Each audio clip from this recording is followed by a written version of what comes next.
Normally, I would use dark metal cards on my Raven as a support while using the twin blade on my King of Atlantis Aquaman.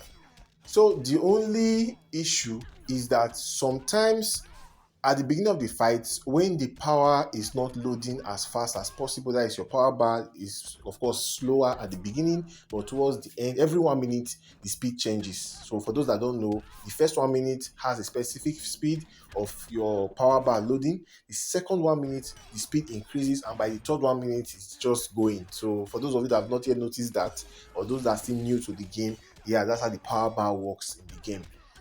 So that first 1 minute is kind of tough, because if you are using the block tagging, I've done videos on block tagging. You can just search Harambe block tagging. You're going to see a bunch of videos on that if you want to learn that.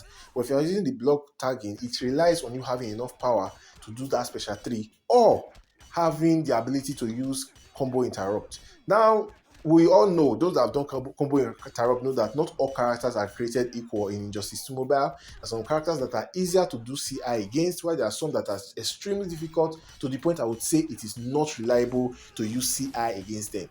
So if you're in that situation, what do? It becomes very difficult. So that's why I was thinking, what if I use Zatanna'S Puppet?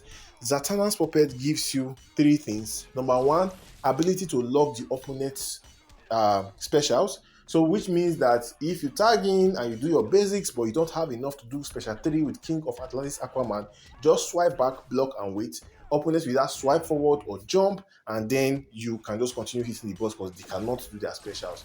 Number two, it gives that miss, 100% miss, and with 100% miss, you can CI any character in the game because they won't be able to touch you. But number three, it gives you that damage increase that you can see on the screen right now at the top of my 5 stacks of Raven Darkness. You see that damage increase. It means why that the buff is on the boss, I'm able to do more damage with my King of Atlantis Aquaman and basically every character in the game.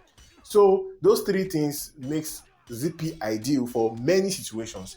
But you also want to make sure that when the boss has crit resistance or crit immunity, you are 100% going to use DMC. So you could use DMC in any situation, especially when you can CI the boss. But there are some situations against bosses you cannot CI that I would argue that Zatanna'S Puppet might actually be a better support artifact for on Raven. If you enjoy my videos, smash the subscribe button, guys, and I'll see you on the next one.